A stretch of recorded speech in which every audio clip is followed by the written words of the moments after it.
తాకట్లో ఉన్న బంగారాన్ని విడిపించలేక వడ్డీల మీద వడ్డీలు కడుతూ ఇబ్బంది పడుతున్నారా?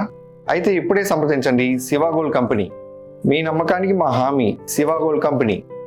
చైనా యుద్ధ విమానాలపై బంగ్లాదేశ్ కన్నేసింది. చైనా నుంచి సుమారు 24 J-10CE మల్టీరోల్ ఫైటర్ జెట్లను కొనుగోలు చేయాలని భావిస్తోంది.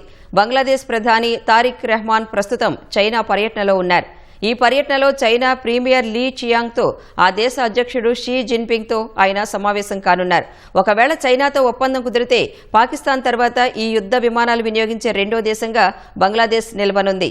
ఈ పరిణామాలతో భారత్ అప్రమత్తమైంది. జాతీయ భద్రతకు సంబంధించిన అంశాలను నిశితంగా పరిశీలిస్తోంది. చైనా నుంచి అధునాతన యుద్ధ విమానాలు కొనుగోలు చేసేందుకు బంగ్లాదేశ్ సిద్ధమైంది. సుమారు 24 చైనీస్ J-10CE మల్టీరోల్ ఫైటర్ జెట్లను కొనుగోలు చేసే యోచనలో బంగ్లాదేశ్ ఉంది. బంగ్లాదేశ్ ప్రధాని తారిక్ రెహమాన్ ప్రస్తుతం చైనా పర్యటనలో ఉన్నారు. ఈ పర్యటనలో భాగంగా ఆయన గురువారం చైనా ప్రీమియర్ లీతో, శుక్రవారం అధ్యక్షుడు జిన్పింగ్తో సమావేశం కానున్నారు. ఈ భేటీలో యుద్ధ విమానాల ఒప్పందంపై కీలక చర్చలు జరిగే అవకాశం ఉంది. 2026 ఆగస్టు నాటికి ఈ కొనుగోలును ఖరారు చేయాలని బంగ్లాదేశ్ భావిస్తున్నట్టు తెలుస్తోంది. చైనాకు చెందిన అధునాతన J-10C ఫైటర్ ఎగుమతి వెర్షనే ఈ J-10CE జెట్. ఈ ఒక్కో విమానం విలువ సుమారు $40 మిలియన్ ఉంటుందని నివేదికలు సూచిస్తున్నాయి. ఈ కొనుగోలుతో బంగ్లాదేశ్ వాయుసేన యుద్ధ సామర్థ్యాలు గణనీయంగా పెరగనున్నాయి.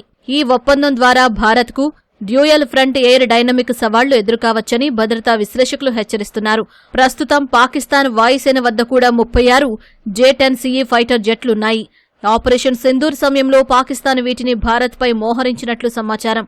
ఆ ఆపరేషన్లో భారత వైమానిక దళం పాకిస్తాన్ ఉగ్రవాద ముప్పులను సమర్థవంతంగా తిప్పికొట్టింది.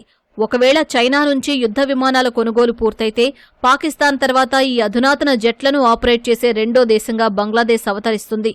ఈ విమానాలు బంగ్లాదేశ్కు చేరుకుంటే వాటిని ఎక్కడ మోహరిస్తారనేది భారత్కు అత్యంత కీలకం కానుంది. బంగ్లాదేశ్ ఉత్తర భాగంలో ఉన్న రెండో ప్రపంచ యుద్ధం నాటి లాల్మో నిర్హత్ ఎయిర్బేస్ను పునరుద్ధరిస్తున్నట్లు అక్కడి ప్రభుత్వం ఇప్పటికే ప్రకటించింది. ఈ ఎయిర్బేస్ భారత సరిహద్దుకు కేవలం 12 నుంచి 15 కిలోమీటర్ల దూరంలో ఉండి వ్యూహాత్మకంగా అత్యంత కీలకమైన సిలిగుడి కారిడార్కు చాలా దగ్గరలో ఉంది. చైనా సహాయంతో ఈ బేస్ను పునరుద్ధరించి కొత్త ఫైటర్ ఎయిర్ క్రాఫ్ట్ హ్యాంగర్లను నిర్మిస్తున్నారన్న వార్తలు భారత్లో భద్రతాపరమైన ఆందోళనలను పెంచుతున్నాయి. లాల్మో నిర్హత్ ఎయిర్ బేస్ అంశంపై గత ఏడాది ఆగస్టు 8న లోక్సభలో విదేశీ వ్యవహారాల శాఖ సహాయ మంత్రి కీర్తివర్ధన్ సింగ్ వివరణ ఇచ్చారు.